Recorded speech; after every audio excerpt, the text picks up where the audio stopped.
Bonjour à tous et bienvenue dans cette toute première review des épisodes de la saison 6 de Rick et Morty. Tout d'abord, désolé pour cette très longue absence de YouTube. Malheureusement, je crains qu'il soit encore compliqué pendant un certain temps de sortir des vidéos régulièrement sur cette chaîne, mais pour la sortie de la saison 6, je me devais au moins de vous proposer quelques reviews et je vous prépare aussi des vidéos théories, mais elles risquent de mettre beaucoup plus de temps à arriver étant donné qu'elles demandent beaucoup plus de travail. Voilà un peu pour ce qui concerne l'actualité de la chaîne. Maintenant on va pouvoir passer au sujet principal de la vidéo, à savoir le premier épisode de la saison 6. Un premier épisode qui reprend exactement là où le dernier épisode de la saison 5 s'était terminé. Non seulement cet épisode est la suite directe du dernier épisode de la saison 5, mais c'est en plus en quelque sorte la suite du flashback qu'on avait vu dans le dernier épisode de la saison 5, avec le passé de Rick qui nous a été révélé, et le fait qu'il recherche un autre Rick qui a assassiné sa famille. Et en plus de ça, l'épisode revient aussi sur de vieilles intrigues, étant donné qu'on a à la fois la baisse de l'espace, mais aussi le Jerry Cronenberg, et d'ailleurs, je me demande s'il n'y aurait pas un petit peu trop d'intrigues à la fois. En fait, je pense notamment à la baisse de l'espace. J'aurais aimé qu'elle ait droit à un épisode un peu plus centré sur elle, parce que là, elle est reléguée à l'intrigue secondaire de l'épisode étant donné qu'il y a des enjeux encore beaucoup plus importants qui se déroulent, et du coup je suis pas très fan de la façon dont elle est traitée. Je trouve que c'est un peu expédié alors que ça pourrait être très intéressant. On voit qu'elle est en conflit avec la Bess qui est restée sur Terre. Et qui lui reproche d'avoir en quelque sorte fui ses responsabilités. On voit aussi qu'elle a un rapprochement avec Summer, mais tout ça c'est vraiment très vite expédié. Il n'y a pas vraiment de place pour approfondir ces sujets et je trouve ça dommage. À la fin de l'épisode, elle dit qu'elle aimerait passer plus de temps avec la famille et j'espère qu'elle reviendra dans les futurs épisodes de la saison 6 et qu'elle aura une place un peu plus importante dans au moins l'un d'eux, histoire qu'elle soit un peu plus développée. Voilà, ça c'est quelque chose que j'ai trouvé un petit peu dommage dans l'épisode, mais maintenant on va parler de l'intrigue principale, à savoir celle du Rick qui a assassiné la famille de Rick C-137. Et on apprend donc dans cet épisode que ce Rick était le véritable grand-père de Morty, parce que du coup, si on a bien suivi la série, on comprend que Rick C-137 n'est pas le Rick n'est pas originaire de la dimension où il vit actuellement. Ça, je pense que la plupart d'entre vous l'ont déjà compris, mais je préfère le réexpliquer pour ceux qui suivent la série sans être forcément très attentifs au fil rouge entre les épisodes. Donc la famille de Rick C-137 a été assassinée dans sa dimension d'origine. Il a ensuite recherché l'assassin de sa famille pendant des années, pendant quasiment toute sa vie, et il a donc décidé de vivre dans la dimension de l'assassin de sa famille en espérant qu'il revienne un jour. C'est donc pour ça qu'il a choisi de vivre avec cette Bess-là et ce Morty-là, c'est parce qu'il espérait en réalité que l'assassin de sa famille reviendrait un jour dans sa dimension d'origine et qu'il pourrait donc se venger. Cette révélation ne m'a d'ailleurs pas tellement surpris étant donné que ça faisait partie des théories dont je voulais vous parler, mais la vidéo n'est jamais sortie malheureusement. J'en avais d'ailleurs parlé en live sur Twitch, mais ça date un petit peu, c'était il y a quasiment un an. Pour revenir à l'intrigue principale de cet épisode, on a donc Rick et Morty qui sont piégés dans l'espace, qui ne peuvent plus s'enfuir grâce au portail interdimensionnel étant donné que le fluide du portail a été piraté et qu'il ne fonctionne plus. Ils vont donc être retrouvés par la Bess de l'espace qui va les sauver, les ramener sur Terre, et c'est à ce moment-là que Rick va faire une erreur en pensant réinitialiser le fluide du portail. Il va en réalité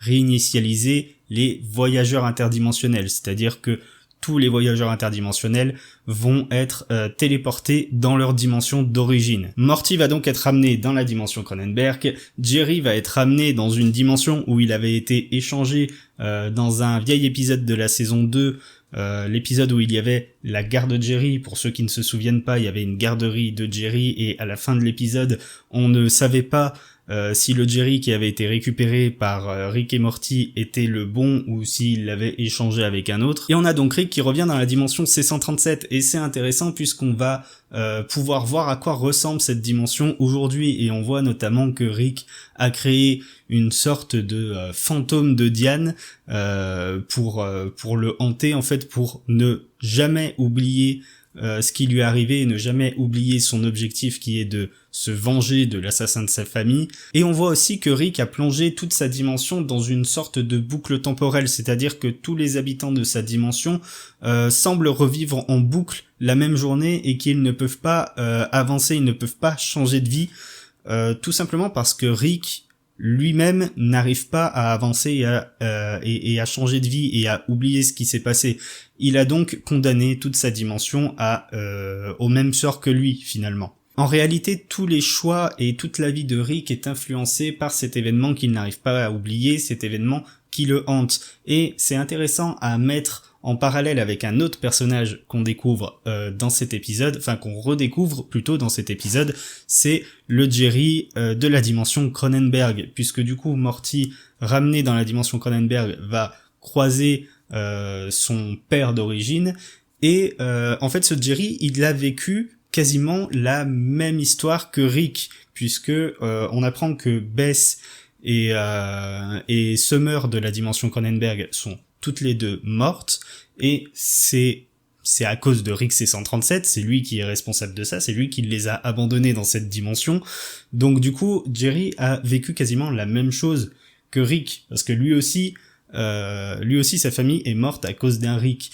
Sauf que Jerry, lui, eh bien, il a réussi à passer à autre chose, il a réussi à avancer dans sa vie, même si, bon, sa vie, finalement, elle est encore plus pourrie que celle de Rick C137, puisque Rick C137, lui, au moins, il a retrouvé une famille, il a des gens qu'il aime, et il les aime en retour, même si il le montre pas toujours d'une très bonne façon. On a donc deux réactions complètement différentes à un même traumatisme, et tout ce qu'on peut dire, c'est que Jerry s'en sort largement mieux que Rick, et justement, c'est intéressant que Morty ait pu rencontrer cette version-là de son père, puisque justement, je me demande si le rôle de Morty dans les prochains épisodes qui reprendront cette intrigue, ce ne sera pas justement de convaincre Rick de passer à autre chose, d'abandonner ses idées de vengeance et de simplement apprécier sa vie telle qu'elle est et voilà, ne plus être hanté par ses souvenirs.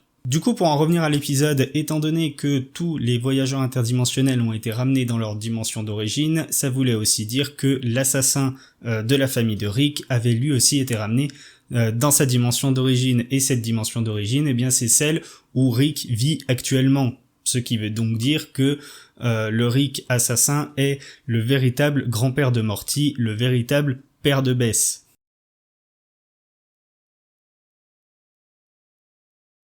Et ça peut préparer des intrigues très intéressantes, parce que Morty est du coup maintenant au courant de ça, mais lui, il s'en fiche. Il n'a pas connu son Rick d'origine, et il est de toute façon très attaché à son propre Rick, qu'il considère comme son véritable grand-père. Mais pour ce qui est de Bess, ou plutôt des Bess, on n'en sait rien. Comment est-ce qu'elles réagiront lorsqu'elles apprendront la nouvelle? Est-ce qu'elles réagiront d'ailleurs de la même façon entre la Bess qui est restée sur Terre et la Bess de l'espace? Il y a forcément elles ont forcément des expériences de vie différentes qui a rendu leur personnalité différente. Elles ne réagiront peut-être pas de la même manière. On peut imaginer peut-être que l'une d'elles se retourne contre Rick C137 et préfère le Rick d'origine. Par exemple, c'est une idée d'intrigue qui pourrait être très intéressante. Et dans cet épisode, on aurait presque pu avoir droit à une confrontation entre Rick C137 et le Rick assassin. Mais le Rick assassin s'est enfui et Rick C137 a décidé de ne pas le poursuivre. Il a préféré sauver sa famille actuelle plutôt que de poursuivre l'assassin de son ancienne famille. Ce qui veut dire que Rick est déjà en quelque sorte sur la bonne voie pour oublier son passé et pour passer à autre chose. Mais à mon avis, c'est pas encore tout à fait le cas. À mon avis, c'est plutôt l'urgence de la situation et le discours de Morty qui a fait qu'il a fait ce choix-là. Sinon, qu'est-ce qu'on peut dire sur cet épisode? Eh bien, qu'à la fin, à cause d'une gourde du Jerry de la saison 2, toute la famille est obligée de rechanger de dimension, comme il l'avait fait dans l'épisode 6 de la saison 1, quand ils étaient passés de la dimension, quand Rick et Morty étaient passés de la dimension Cronenberg à la dimension actuelle. Cette fois-ci, c'est toute la famille qui est obligée de changer de dimension et de trouver une dimension du coup identique à la leur, mais où toute la famille est morte. Ça fait donc une dimension de plus à prendre en compte pour les théories et pour spéculer sur la suite de la série. Et à la toute fin de l'épisode, on assiste donc au meurtre du Jerry de la dimension Cronenberg par le Rick assassin. Et ça aussi c'est encore intéressant parce que du coup le Rick de le Jerry de la dimension Cronenberg c'est le Jerry d'origine de Morty. Donc on peut dire que le Rick assassin non seulement a tué la famille d'origine de Rick C137, mais il a aussi tué le père d'origine de Morty. Est-ce que Morty lui en voudra pour ça? Est-ce que ça changera quelque chose dans son esprit? Ça, c'est ce qu'on verra dans la suite de la série. Voilà pour ce que j'avais à dire sur cet épisode. Avant de vous quitter, je vous invite à vous abonner à la chaîne pour ne pas louper les prochaines vidéos, et je vous invite aussi à rejoindre mon Discord où ça parle essentiellement de Rick et Morty. Moi personnellement, je ne suis plus très active sur ce Discord depuis un petit moment, mais je vais essayer de m'y remettre. Merci d'avoir regardé la vidéo jusqu'au bout et à très bientôt.